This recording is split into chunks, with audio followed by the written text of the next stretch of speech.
We scaled our Shopify brand to millions of dollars in revenue, and all with a target return on ad spend of 1. And before you click away, I understand every marketing guru out there is saying you cannot scale with a return on ad spend on 1. But in today's video, I'm gonna show you how you can use a low return on ad spend like 1 to 1.5 to outperform your competition, and how you can use this unfair advantage to make millions of dollars in revenue. Look, we all have been there, watching at the ads manager, seeing the ad spend going out and nothing comes back in return. By the way, this unfair advantage is used by brands like AG1, Dollar Shave Club to outperform the market, make millions of dollars in revenue, and dominate their niche. I will use today's video to show you what they are gatekeeping to make their revenue, to get the market share where they're at today, and also what kind of steps are necessary to achieve massive success on Shopify. The first thing they are using is the margin advantage. Before they stepped into the game of paid advertising, they knew that margin is critical. It's super critical that they have enough room to acquire the first customer. They understood if they can outspend the market,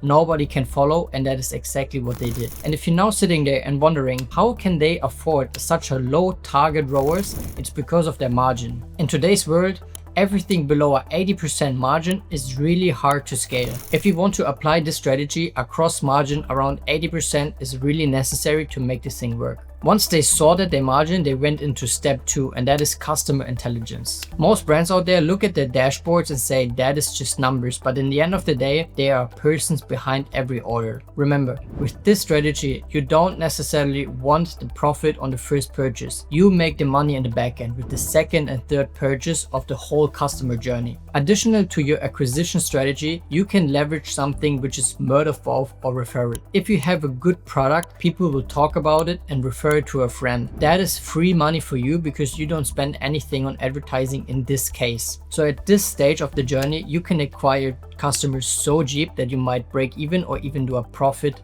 on the first sale. Plus you have so much volume that people are talking about your product more and more. Refer it to their friends if you have a good one, and also make money with the second and third purchase. That is what I call a super positive flywheel that every e-com brand wants to establish. To make the flywheel even more effective, you use something which we call a no-brainer offer. Like Alex Hormozi says, it is an offer that people feeling stupid say no to. And that is something that you want to use also in e-commerce. The flywheel will go bigger and bigger if you add up a low ROAS strategy, a really good product, and a really good offer, because you can buy people even cheaper than if you go for a regular price.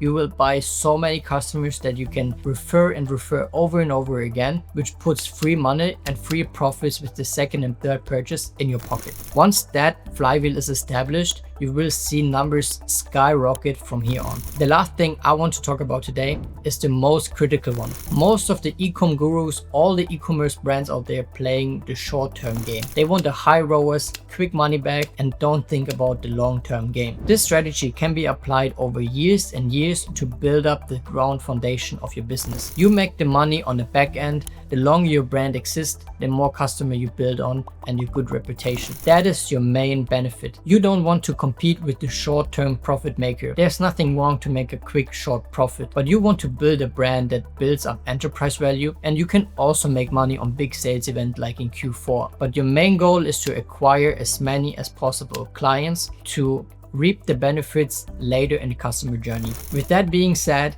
we used exactly this strategy to scale this brand from here to here, and that's it. That's the framework how we scale brands from low 5 or even low 6 figures to 7 and 8 figures and beyond. Here's a couple of things that I do when I look at new e-com brands. What is the current acquisition strategy? Does a switch make change? Is the current acquisition strategy the right one for this brand, or is it maybe sensible to make a switch? Another thing that I look at is, do you have enough room for errors? Do you have enough margin to make this whole thing work? In this case, I'm not necessarily talking about the low ROAS strategy, but in an overall, how does the customer lifetime value look like? Where do I make my actual money? and what is my plan with the company. Another thing that I do is I look at the market. What is happening in the market right now? How big is the total addressable market, also called TAM? And what is a niche that we could go for with this product, which is maybe untapped, and we can bring on a new strategy like low ROAS strategy to dominate this market. So I hope this video was useful for you. If so, please leave a comment right down below. Let me know what you think. Let me know where we can improve these videos. And with that being said, I catch you in the next one.